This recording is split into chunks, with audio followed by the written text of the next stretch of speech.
M T ഒരു കാലമായിരുന്നു മലയാള സാഹിത്യ ലോകത്ത് എം ടിക്ക് തുല്യം എം ടി മാത്രം എന്നതാണ്. കൊട്ടാരം റോഡിലെ സിത്താരയിൽ എം ടിക്ക് ആദരാഞ്ജലി അർപ്പിക്കുന്നതിനായി ആയിരങ്ങളാണ് എത്തുന്നത്. 5 മണിയോടുകൂടിയായിരിക്കും സംസ്കാര ചടങ്ങുകൾ. എം ടി എഴുതിയതൊക്കെയും നമ്മൾ ഓരോരുത്തരെയും കുറിച്ചായിരുന്നു. അദ്ദേഹത്തിൻ്റെ കഥാപരിസരങ്ങളൊക്കെ തന്നെയും മലയാളിക്ക് അത്രമേൽ അടുപ്പമുള്ളതായിരുന്നു. വള്ളുവനാടൻ ഭാഷയും പാലക്കാടൻ കാറ്റും നിളാനദിയുമൊക്കെ വായനക്കാർക്ക് അത്രമേൽ പ്രിയപ്പെട്ടതായി മാറിയത് എം ടിയുടെ എഴുത്തുകളിലൂടെയാണ്.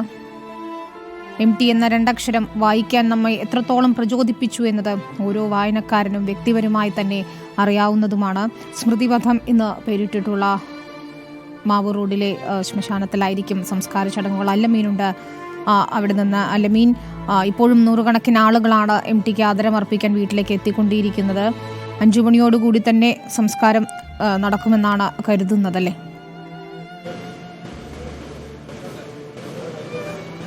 ആ രീതിയിലാണ് വിനീത ഇപ്പോൾ കാര്യങ്ങൾ ക്രമീകരിച്ചിരിക്കുന്നത്. വീട്ടിലെ പൊതുദർശനമൊക്കെ പൂർത്തിയാക്കിയതിന് ശേഷം മാവൂർ റോഡിലെ സ്മൃതിപഥം എന്ന് പേരിട്ടിരിക്കുന്ന ശ്മശാനത്തിലേക്കാണ് എം ടി എന്ന കേരളത്തിൻ്റെ അഭിമാനം ചുരുങ്ങാനും വിശ്രമിക്കാനും പോകുന്നത്. കഴിഞ്ഞ 2 വർഷമായി ഈ ശ്മശാനം നവീകരണ പ്രവർത്തനങ്ങളുടെ ഭാഗമായി അടച്ചിട്ടിരിക്കുകയായിരുന്നു. പുതിയ ക്രമീകരണങ്ങൾ, നവീകരണം, പുതുക്കി പണിഞ്ഞ് പുതിയ അതിഥികളെ ഇവിടേക്ക് വരവേൽക്കുന്നതിനും കാത്തിരിക്കുകയായിരുന്നു ഈ സ്മൃതിപഥം. 29-ാം തീയതിയുമായി ബന്ധപ്പെട്ട ഉദ്ഘാടന ചടങ്ങും വിപുലമായ പരിപാടികളുമൊക്കെ ആ അർത്ഥത്തിൽ ഉദ്ദേശിച്ചിരുന്നതാണ്. പക്ഷേ അവിടേക്കാണ് അപ്രതീക്ഷിത അതിഥിയായി എം ടി വാസുദേവൻ നായർ എത്തുന്നത് എന്നുള്ളത് ഒരു പ്രധാനപ്പെട്ട ഒന്നായി മാറുകയാണ്. അതുകൊണ്ട് തന്നെ ഇനിയൊരു ഉദ്ഘാടന ചടങ്ങോ മറ്റോ ഉണ്ടാകില്ല എന്നുള്ളതാണ് മനസ്സിലാക്കാനാകുന്നത്. പുതുക്കി പണിത മാവൂർ റോഡിലെ ഈ ശ്മശാനത്തിൽ അന്ത്യവിശ്രമം കൊള്ളുന്നതിന് ഇനി ആരൊക്കെ വന്നാലും ആ പുതുക്കി പണിഞ്ഞ ഇടത്തിൽ അവരൊക്കെ സ്വീകരിക്കുന്നതിന്, വരവേൽക്കുന്നതിന് ഈ പ്രതിപഥത്തിൻ്റെ മുറ്റത്തൊരു പക്ഷേ ഒരു അദൃശ്യ സാന്നിധ്യമായി എം ടി ഉണ്ടാകും. എം ടിയുടെ സംസ്കാരമാണ് ഈ 2 വർഷത്തിന് ശേഷം ആദ്യമായി ഇവിടെ നടക്കാൻ പോകുന്നത്. വലിയ തരത്തിലുള്ള വിപുലമായ പരിപാടികൾ, അത്യാധുനിക സംവിധാനങ്ങൾ, സൗകര്യങ്ങൾ, ആ രീതിയിലൊക്കെയാണ് ഈ പ്രതിപഥം നവീകരിച്ചിരിക്കുന്നത്. 2 വർഷം കൊണ്ടാണ് ഈ വിധത്തിൽ ഒരു പുതുമയോടുകൂടി, വലിയ സംവിധാനങ്ങളോടുകൂടി, സൗകര്യങ്ങളോടുകൂടിയൊക്കെയുള്ള ഒരു ക്രമീകരണം ഈ മാവൂർ റോഡിലെ ശ്മശാനത്തിൽ ഒരുക്കിയത്. ഇലക്ട്രിക് ക്രിമറ്റോറിയമാണ്, വൈദ്യുത ശ്മശാനമാണ്, ഒപ്പം ഗ്യാസ് ശ്മശാനവുമുണ്ട്. അങ്ങനെ പലതരത്തിലുള്ള, ഒപ്പം പരമ്പരാഗതമായുള്ള രീതിയിലുള്ള സംവിധാനങ്ങളുമൊക്കെയുണ്ട്. അവിടേക്ക് ആദ്യമായി കേരളത്തിൻ്റെ എല്ലാമായ കേരളത്തിൻ്റെ മലയാളി തനിമയുടെ ചുരുക്കപ്പേരായ എം ടി എത്തുന്നു എന്നുള്ളതാണ് എടുത്തു പറയേണ്ടത്. ഇവിടെ എല്ലാ ഒരുക്കങ്ങളും പൂർത്തിയായിട്ടുണ്ട്, എല്ലാ സജ്ജീകരണങ്ങളും പൂർത്തിയായിട്ടുണ്ട്. ഇനി എം ടി എന്ന കേരളത്തിൻ്റെ അഭിമാനം അപ്രതീക്ഷിതമായി ഇവിടേക്ക് എത്തുന്നു എന്നുള്ളത് മാത്രമാണ്.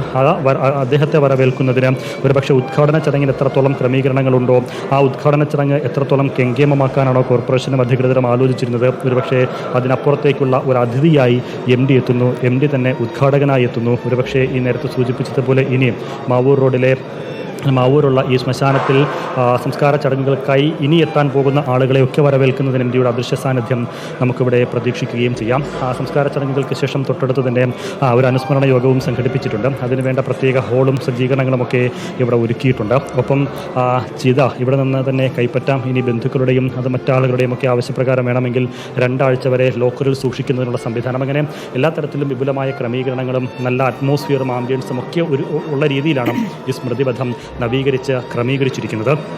എം ടിയെ സംബന്ധിച്ചിടത്തോളം അദ്ദേഹത്തിൻ്റെ കഥാ പശ്ചാത്തലമായി മാറിയ പലയിടങ്ങളുണ്ട്, പല സ്ഥലങ്ങളുണ്ട്. പ്രത്യേകിച്ച് കൂടല്ലൂർ എന്ന നാട്ടിൻപുറം പ്രദേശമുണ്ട്, പച്ചപ്പ് നിറഞ്ഞ പ്രദേശങ്ങളുണ്ട്. ഏതാണ്ട് അതിന് സമാനമായ രീതിയിലുള്ള ഒരു അന്തരീക്ഷം ഒരുക്കിയാണ് ഈ സ്മൃതിപഥം തയ്യാറാക്കിയിരിക്കുന്നത്. അവിടേക്ക് തന്നെ എം ടി വരുമ്പോൾ ഒരു പക്ഷേ അത് അവിചാരിതമെന്നൊക്കെ പറയാമെങ്കിലും അതൊരു പക്ഷേ കാലത്തിൻ്റെ നിയോഗം തന്നെ ആയിരിക്കണം. ഈ തരത്തിലൊരിടത്തേക്ക് എം ടി വരുന്നു. ഇനിയുള്ള ആളുകൾ ഇവിടേക്ക് വരുമ്പോൾ സ്വീകരിക്കാൻ എം ടി കാത്തിരിക്കുന്നു എന്ന തരത്തിലേക്ക്.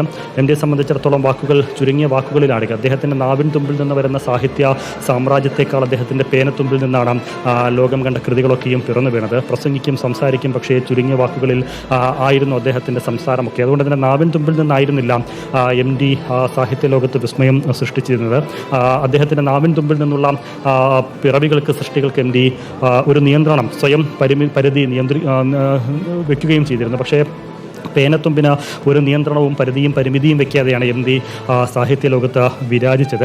അങ്ങനെയുള്ള ഒരാളെ നേരത്തെ നമ്മൾ തുഞ്ചൻ പറമ്പിൽ പോയപ്പോൾ തുഞ്ചൻ പറമ്പിന് അതിൻ്റേതായ ഊടും പാവം നൽകി എം ടി മലയാള സാഹിത്യത്തിനും അതേ രീതിയിൽ ഊടും പാവം നൽകി കാലത്തിൻ്റെ നിയോഗം പോലെ മലയാള സാഹിത്യത്തെ ലോകത്തിൻ്റെ നെറുകയിൽ പ്രതിഷ്ഠിച്ചതിന് ശേഷമാണ് എം ടി വിടവാങ്ങുന്നത്. സ്വാഭാവികമായും അങ്ങനെ ഒരു എം ടിക്ക് എം ടിയോടൊപ്പം ചിലവഴിക്കാൻ സമയം ആഗ്രഹിച്ചിരുന്ന, കണ്ടെത്തിയിരുന്ന ആളുകളൊക്കെ ഒരുപാട് പേരുണ്ട്. അത് സാധാരണക്കാർ മുതൽ സാഹിത്യ സാഹിത്യ ലോകത്തുള്ള ആളുകൾ മാത്രമല്ല സാധാരണക്കാരുൾപ്പെടെ ആ രീതിയിലാണ് എം ഡിയെ കണ്ടിരുന്നതും സമീപിച്ചിരുന്നതും.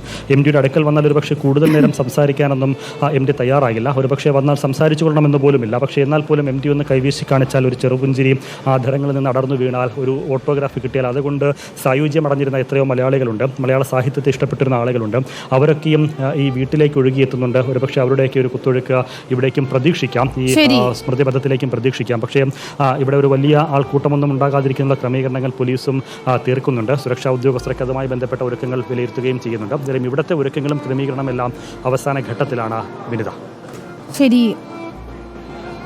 മലയാളിയുടെ പ്രിയപ്പെട്ട എം ടിക്ക് വിട നൽകാൻ ഒരുങ്ങുകയാണ്. നിർമാല്യം എന്ന സിനിമയിൽ ഒരു അവസാന രംഗത്ത് വെളിച്ചപ്പാട് വിഗ്രഹത്തിന് മുകളിലേക്ക് തുപ്പിക്കൊണ്ടുപോകുന്ന ഒരു കാഴ്ചയുണ്ട്. ഒരുപക്ഷേ എം ടി ഉയർത്തിയ വലിയൊരു കലാപക്കൊടിയായിരുന്നിരിക്കാം അത്. എന്നെ ധിക്കരിക്കാൻ പഠിപ്പിച്ചത് എം ടി ആണെന്ന് എം മുകുന്ദൻ അനുസ്മരിച്ചതും അതുകൊണ്ട് തന്നെയാണ്. എം ടിക്ക് ഇപ്പോഴും ആദരമർപ്പിക്കുന്നതിനായി സിതാര എന്ന വീട്ടിലേക്ക് നിരവധി പേരാണ് എത്തിക്കൊണ്ടിരിക്കുന്നത്.